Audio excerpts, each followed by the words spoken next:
Welcome to the Purpose of Place podcast. I'm Despina Katsikakis, your host, and I am delighted to have with me today Rob Cookson, Vice President of Global Real Estate and Facilities at Meta. Rob is responsible for planning, acquiring, building, and operating Meta's real estate worldwide. Rob, welcome to the podcast. We're delighted to have you with us today. Thank you very much, Despina. Glad to be here. If we think back to 2004, over 20 years now since Facebook changed the way we think about connecting with people, creating communities, leveraging virtual platforms. And of course, so much has changed since. In the pandemic, we literally relied on those virtual communities. And the way we work has changed. And the purpose of place we've seen through our data is all about connecting with face-to-face communities, really the counterpart of what Meta facilitates in the virtual world, the office has become in the physical world. So, Rob, maybe just starting with how do you see that transformation taking place from your perspective in being in the company that actually bridges those two worlds? Yeah, I think the evolution of the office has been fantastic and very interesting over the past, particularly over the past few years, and particularly you mentioned the pandemic, and I think one of the things post pandemic or even during the pandemic is that there's been a much greater and increased focus on the office, and in many ways that has enhanced a lot of existing trends were enhanced, but we're a lot clearer now about what is the purpose and what is the intent of the office. What are the office there to do? How is it serving people? And I think particularly post the pandemic, it's also very clear that most employees, office-based employees, they have a choice, and it's a personal choice. They have a choice between the home, the office, a third place. And so the office really has to have a very clear value proposition. And that's a pretty broad value proposition to a lot of employees because they're making their own personal choices about how they work and what it is they need to do to be productive in their offices. And so the attitude that we've adopted is very much facilitating that, and also looking to magnetize rather than mandate. So we're really trying to attract our employees, to attract people to our offices, as opposed to saying you need to go this amount of time and be there for a certain amount of time a week or whatever it might be, but actually to really to make them places which entice people. So I think that all means that means that the offices, they really have to be they have to their relevance and their is being increasingly called into question, or they have to be increasingly relevant. And so, we have to be as professionals in this industry, I think, have to be really clear about understanding the work and the behaviors that we need to be supporting and the choices that our employees and our community is making about how they work and specifically the work that they're doing in the office. So it fascinates me because you as an organization, of course, were ahead of the curve. You created very compelling campuses that focused on experience, on really creating these unique places for your employees well before the pandemic. So how did that experience of having been focused in that way help you make that transition?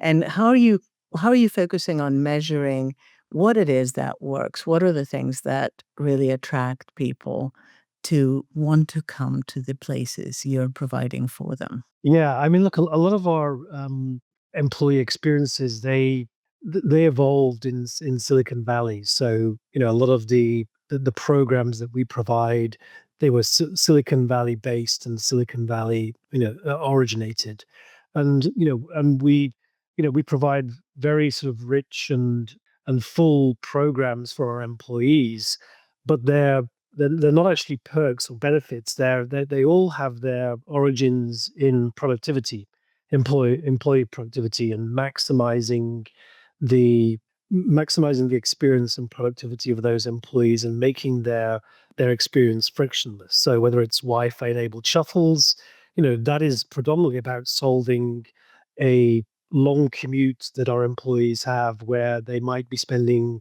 up to 4 hours a day of relatively unproductive time in their own vehicle, whereas they can actually be working on a shuttle. Or food, fostering community, enabling people to come together. If an engineer has a brilliant idea, there are lots of other people around them. So, so those are the origins of our program. So it's very much through those lenses that we are sort of iterating on our, on our program. So the information that we're looking to glean and gain is a lot about utilization and what it is that our companies, how our employees are behaving, and what it is that we can do more to kind of support that. You mentioned, of course, productivity, and I like the examples you used to bring that to life. How closely do you map the real estate data to, say, HR data to look at some of these productivity metrics or experience metrics?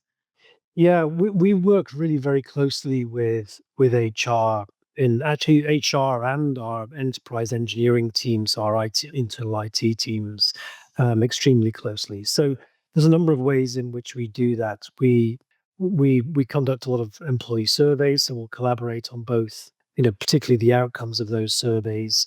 We're also looking very much at when we're just in the process of rolling out some new programs where we're analyzing how are employees in a particular team working, what are the what are the areas of our workplaces, collaboration space, meeting space, workspaces, etc., that they are using on a day-to-day basis, and then tailoring the programming of their space to match the way that they're actually working. But that is something that we're collaborating very closely with HR on, because clearly that has a direct correlation to supporting the work of that team in that location, and and their productivity.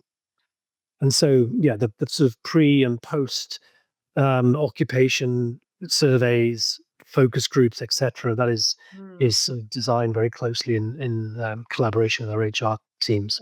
And presumably, Rob, that brings in your technology teams as well, because, of course, now collaboration really needs to take into account hybrid collaboration of some people will be in the office, some people will be dialing in from a variety of locations. So we're really designing for much more complex places. Yeah, that's absolutely true. I mean, a lot of our teams globally they're very distributed, and then we'll find that different teams in different locations have extremely different work patterns depending on where they are and which teams around the world they're collaborating with. So I think the sort of the days of having sort of two flavors. You have a sort of fixed heads down workspace and a formal meeting space. Those days are, we're really trying to be much more nuanced, of course, than that. And so we're trying to provide a lot of informal collaboration space, but it's Mhm. really easy to facilitate the way that people are working. If you need to sort of jump on an ad hoc meeting, we're providing a lot of solutions around the more sort of ad hoc, but obviously, global collaboration enabled. Because what we do find is that very few of our meetings are actually just a group of people in one location. That typically there's a level of global interaction involved. This issue of managing hybrid becomes incredibly interesting, and one of the things that fascinates me is that Meta was one of the first companies, of course, to begin to think about how you can tap into talent in a completely different way by leveraging, agnostic location, talent posting of roles. Tell us a little bit more about that, because we've seen a lot of our, organizations really look at adapting flexible hiring strategies, and that, of course, impacts the portfolio decisions longer term and the workplace decisions. How are you addressing those issues? During COVID, and to an extent prior, but certainly during COVID, we very much lent into remote working. So there are we have a number of roles which are, it's not every role, but a number of roles which are applicable for remote hiring, which enables, accessing talent pools which we might not otherwise be able to access in sort of fixed locations. But then the knock-on impacts of that, well, first of all, we have to solve for that from a real estate perspective in terms of remote employees visiting our offices, because we have to accommodate them. Obviously they're not in the office regularly on a daily basis, but they do visit. So making sure that that's a good experience for them. But then from a portfolio perspective, what it does mean is that, the way that we'd historically been planning our portfolio based on pre-pandemic, which was mostly everybody gets an assigned desk, everybody's in the office 5 days a week, more or less. And that has a very different dynamic now upon how we plan our portfolio, both in terms of remote employee, but also the fact that now the office-based workers are hybrid, so they only have to be in the office 3 days a week. So we're planning for that. So that a very big, that combined with a sort of different growth profile that we had post pandemic means that we have a very different portfolio now that we portfolio dynamic than we had 5 years ago.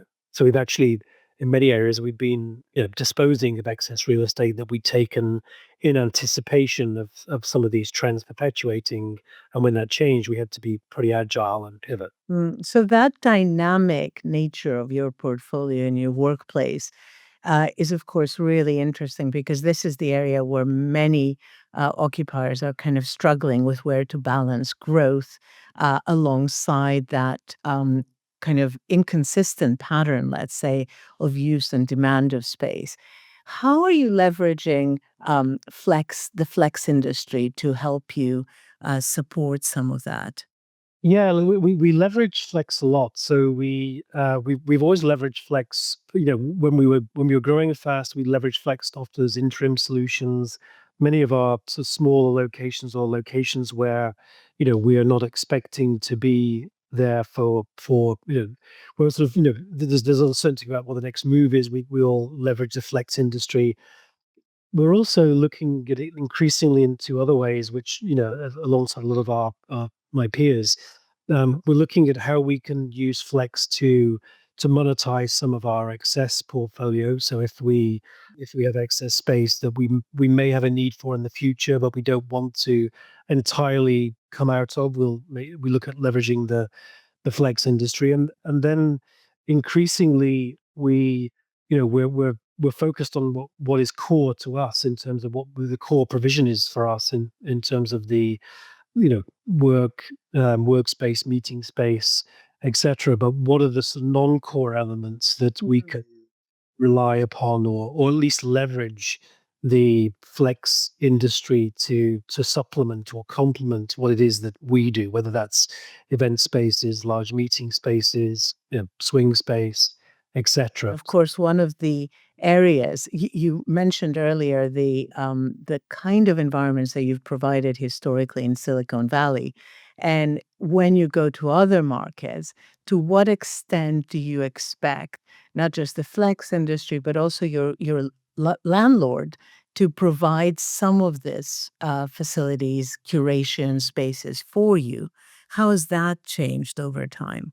Yeah, I think with our landlords, we're always looking to, we always have looked to just have really strong partnerships with sort of like-minded, aligned landlords. And so, particularly landlords that ideally have a great sense of place and create environments and curate those environments and create places which will be attractive for our employees to come to work, via, or to come to work to.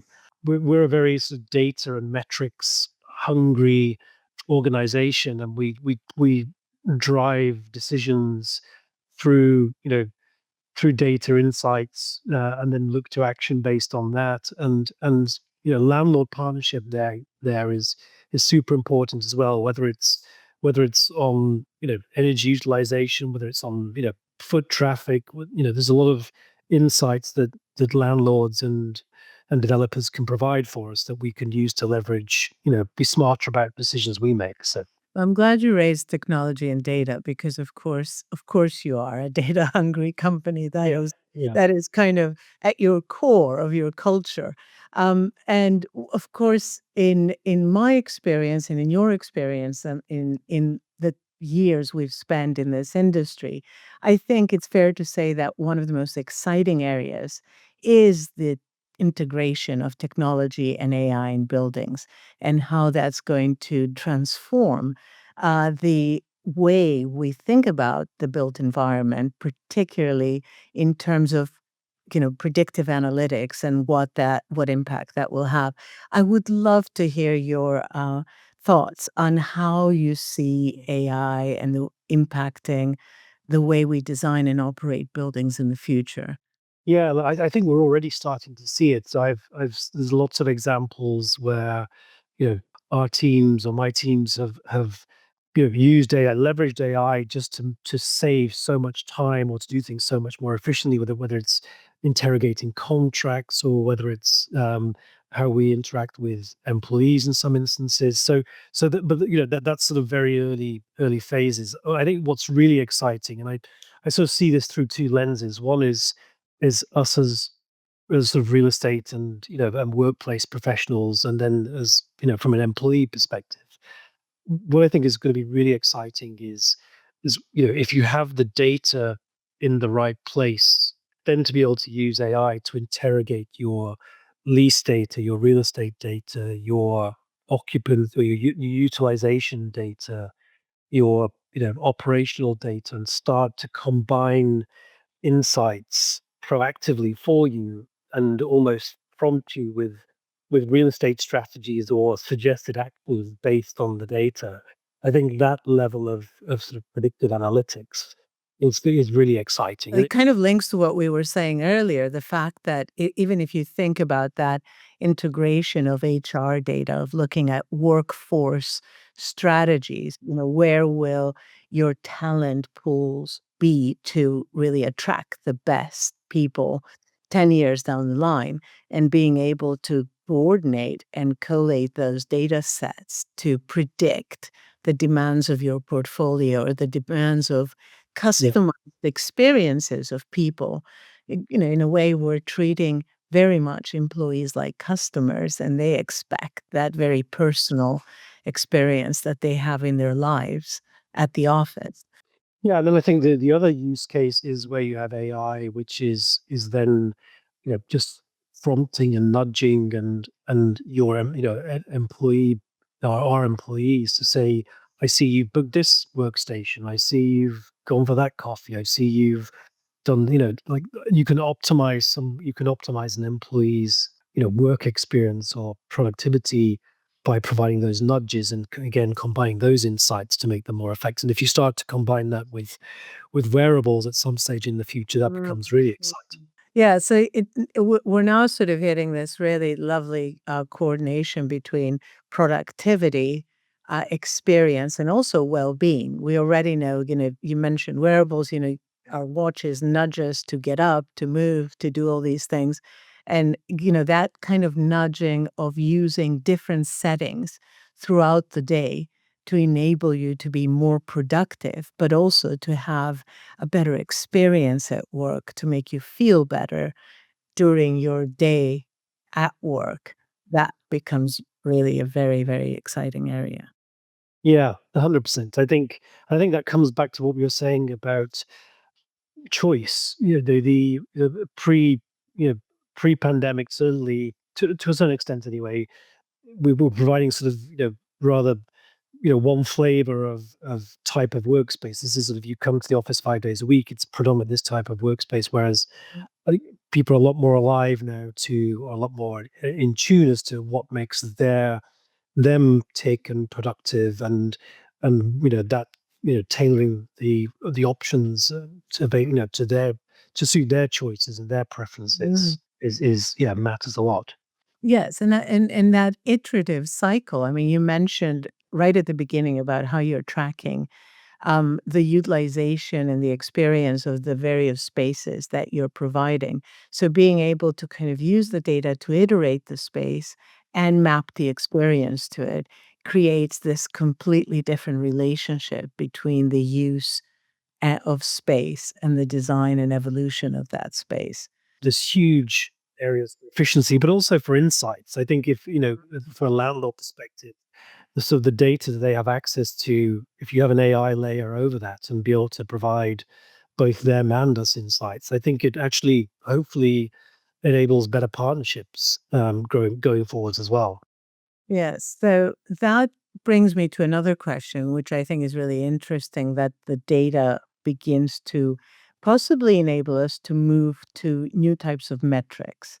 And I'm really, really interesting in how we begin to look at addressing a kind of shift from cost to value of real estate. What is the return on investment of what real estate is bringing to the business by being able to have quantitative data as opposed to simply sentiment-based data on productivity, on well-being, on behavior. Are you beginning to connect any of those threads, and what do you see the possibilities of that?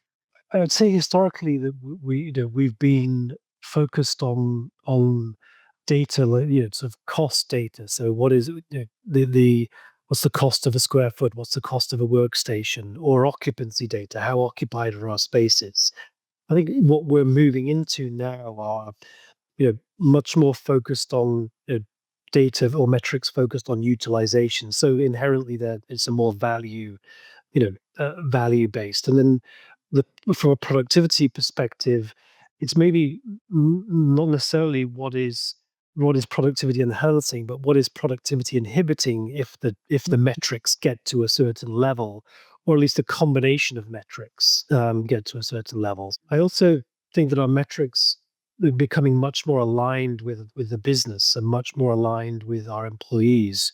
We're rolling out a new program which wasn't new for us anyway, which is very much mapping how a teams organize, our teams in a particular location, how are they working, what are they using in terms of the physical space, and how are they using it, and then developing a sort of flexible, agile workplace, or so workspace model that lines up with how they're actually using the space, and then being flexible to adjust those program elements over time, so that as their behaviors change, or as they evolve and adapt, we're flexible enough to be able to adapt with them. And that is a very much more, and we obviously that's very data driven in terms of hard quantitative metrics, but also qualitative in terms of how are the teams feeling about the the space pre post. And so it's a sort of combination of being sort of predictive with the quantitative, but also getting the getting making sure we're getting good feedback as to what's working and what's not, so that we're evolving in sort of lockstep with the teams we're providing the space for. And again, it makes the whole role of real estate far more dynamic and aligned to the business than a separate entity, much more of a partner. Rob, one of the things I always ask of participants in the podcast is, what advice would you give to the C-suite? What should CEOs, corporate real estate executives, CHROs focus on to do better to support the changing workforce expectations and evolving work practices to deliver better outcomes for the business overall? Yeah, I would say, there's certainly historically there's been a tendency to focus on the cost of real estate and not the value. And so I think, one of the things post COVID, and where we started this conversation around what is the value proposition of the office. I think that is something, focus on the value, not just the cost. And then, really defining what it is that, from their perspective, the function that the office serves. What is it that they want the office to be? What is the intention behind it, from a brand, from a culture, from the experience they want our employees to have, and being very sort of continue to be thoughtful about that and continue to view it through that lens, because I think that's where we are, obviously, as well as the sort of cost and efficiency metrics as well, but also that is very helpful to people in my position who are able then to translate that into then what our spaces should be and should look like. I'm glad you mentioned the word intention because I think one of the most important changes in the role or in the purpose of the office and place generally is that sense of intentionality, the why. What is the outcome you're trying to achieve so that you can design, operate places accordingly. Rob, speaking of intentionality, I think, again, one of the important shifts is the changing role and impact that physical place has on embodying the brand, values, and culture of the organization. What's your view on that? Really good workplaces, in my view, yeah, they do reflect the company, they do reflect the brand. So we want our workspaces to reflect Meta as a brand, and so our design is intentionally, it's open, it's transparent. We use natural materials. It's unfinished, or it's meant to be unfinished. It showcases our products and it fosters connection. We have a very much a hack culture as a company. So we facilitate our teams locally in hacking and personalizing their space so that it represents them, their team. It says something about what their team is in that location, in that city. And I think that that generates a pride and an ownership of the space, and creates, it's a way of creating a sense of community. It's a way of creating a culture, and also sort of connects ideally back to Meta as a brand.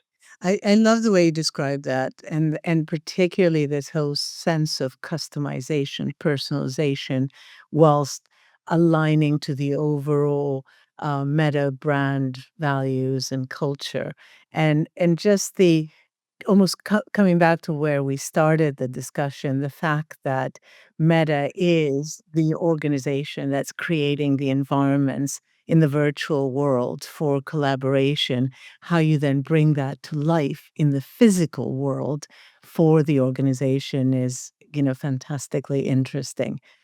Rob, thank you so much for joining us today. I'm sure that our listeners have found this incredibly interesting.